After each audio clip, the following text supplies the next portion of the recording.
Magandang araw mga kababayan, mga kabirador. Welcome back again sa Pinoy ang Birador. Ngayong araw na to, October 19, 2025, nabasa ko itong sinulat ni Ronald Llamas dito sa Philippine Star. Nagmayabang itong si Ronald Llamas na ang mga Duterte daw ay nanginginig na ang tuhod sa takot dahil itong si former Justice Secretary Lobender Bunjing Rimulya ay hindi kayang takot-takutin ng mga Duterte. Narito ang kanyang sinulat, mga kabirador. Basahin ko Department of Justice Secretary Boying Rimulya was recently appointed as the new ombudsman. Oh boy, the Duterte camp isn't just fuming. You can practically smell fear. Natatakot na daw, naaamoy na daw nila, o naaamoy daw natin, o nakikita daw natin na natatakot na ang mga Duterte supporters o ang Duterte camp. They moved heaven and earth to block his appointment but failed miserably.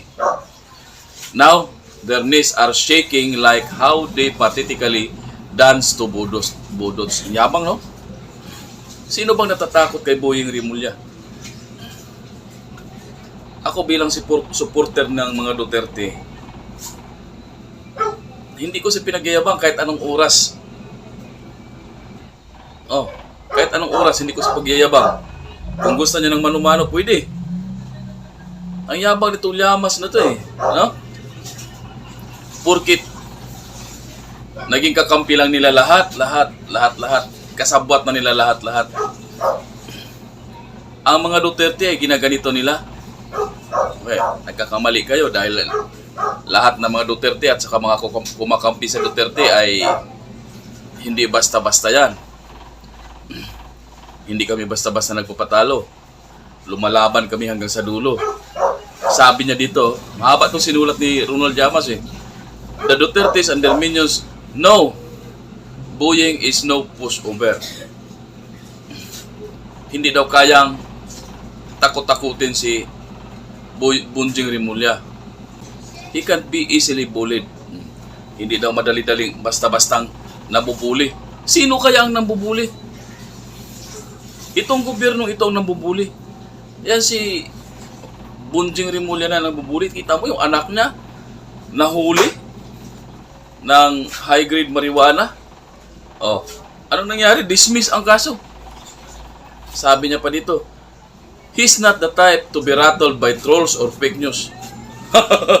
Sino kaya itong mga fake news? Nagpapakalat ng fake news. Gobyerno lang din mismo ang nagpapakalat ng fake news. Tapos pag pinatulan natin, tayo pa ang binabaliktad. Sabi niya dito, a seasoned lawyer, politician, and government official who held various positions.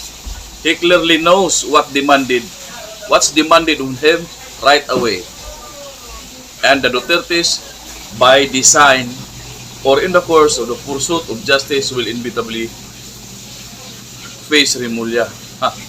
Talagang tinatakong pinagyayabang nila si Rimulya, mga kabirador. In his very first week, Boying is putting the fear of God in the Dutertes. He is already giving them nightmares. First, he ended the dark age of sullen secrecy. The shameful legacy of Duterte appointed Ombudsman Samuel Martires, who treated public documents like some top secret nuclear codes through a memorandum. Rimulya opened the doors to public access to official statements of assets, liabilities, and net worth, or SALNs. Just like that, the dark spell of secrecy is starting to be removed. Yan lang. Baka salin lang ng mga, kasi sabi nga ni Rimulya, bubuksan na lahat ng salin. Baka pagdating sa salin niya, hindi niya bubuksan.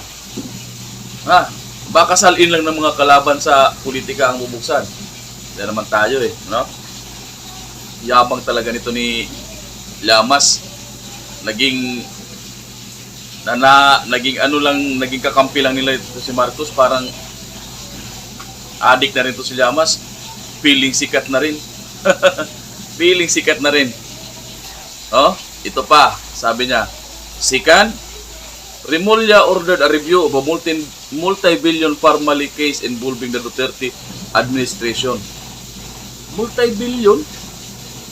Billion nga lang ang 1 billion nga lang ang naalala kong ano eh. Hinahabol ng ano eh. Yung Parmali. Ang dami problema ng Pilipinas. Pinagyayabang pa ni itong si Llamas na to. Lintik na Llamas. Ang yabang-yabang mo. Yan lang ang kaya mo ipagmayabang.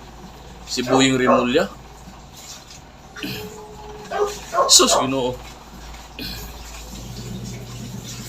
Case involving the Duterte administration, particularly former presidential advisor and alleged drug lord Michael Yang.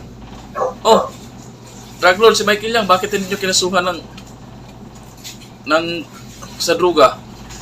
Bakit hanggang ngayon nandiyan pa rin pakalat-kalat, nandito pa rin pakalat-kalat sa Pilipinas? Puro lang kayo salita eh. It was reported that Boying asked the case to review again, explaining that he wants it to be ready for trial. Grabe talaga ang mga kabirador. Yung mga gusto nila talaga na pagtakpan itong maingay na problema sa korupsyon, sa flood control anomaly. Grabe. Nandito sa Metro Manila yung ano, ang daming problema, pupunta ng Davao. Anong klaseng mga utak mayroon yung mga yan? Ngayon nangyayari yung pinakamalaking iskandalo sa korupsyon. Bubuksan yung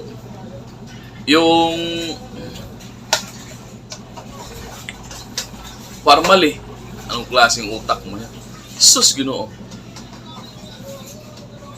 Tapos sabi niya pa, hopefully in this case, we will finally see justice move with both courage and clarity.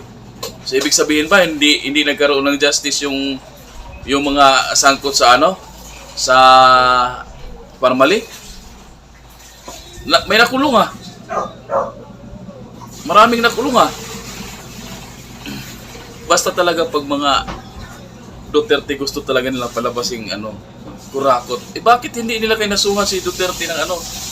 Ng graft and corruption, plunder. Bakit si Sara nila kaya hindi kinasuhan ng graft and corruption and plunder? Tapos sabi niya pa, third, Boying disclosed that the controversial contractor couple, Corley and Sara Rizkaya, could also be shielding Senator Bongo from accountability for the alleged anomalies in the DPW's infrastructure project. This was after Rizkaya's refused to further cooperate with the Independent Commission for Infrastructure, or ICI, after being denied state witness status. The nerve, sabi niya, these are confessed plunderers of billions and they are dictating terms. It is like trying to ransack a home and then suing the owner for complaining them to the police. Layo na talaga ano. Nang mag-umpisa ang Blue Ribbon Committee, nang magsiwalat si Bangag Marcos tungkol sa mga ghost anomaly, sa flood control anomalies, mayroon ba tayong narinig na pangalang Bongo? Nang magsalita ang mga Diskaya, mayroon ba tayong narinig na pangalang Bongo? Mga congressman, at number 1 na dyan, si Romualdez, bakit ngayon itong gobyerno ito hindi pinapangalanan? Bakit itong si Ronald Llamas, binabayaran din ba ito ni Romualdez? Kayo kasi mga dilawan, mga mukha kayong pera, no? Kung saan yung pera, kung sino may power doon kayo dumidikit. Mga mukha kayong pera katulad ng Trillanes. Aw-aw ng aw-aw, walang pumapansin. Ang pinapatulan, yung matanda na nandoon sa dahig. Eh bakit di ka maghanap Trillanes? Kayo dyan, kasi mga matatapang kayo mga dilawan eh. Bakit di kayo maghanap dito sa, malapit lang kami. Nandito lang kami. Oh. Bakit yung matanda doon sa dahig ang gusto nyong pasakitan? Bakit ninyo subukan yung mga Katulad, Trillanes, dumaan ka sa 10th Avenue. Sinigawan kita ng lumingon ka ba? Hindi ka lumingon. Baka natakot ka. Tapos itong feeling yung professor ko, no? Binamatalino. Ronald Llamas. Ito, puro kayabangan. Wala namang ano. Boying's remark triggered with twin press conference from impeached Vice President Sara Duterte and Senator Bongo. Impeach? Impeach ba? Kung impeach, bakit nandan pa rin? Bakit Vice President pa rin? Impeach sa korupsyon nyo. Kasampat kayo, mga dilawan kayo.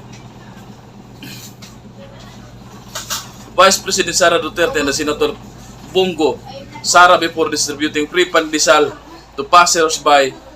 Naiinggit ba? Baka hindi ito binigyan ni VP ng pandesal nang dumaan siya, kaya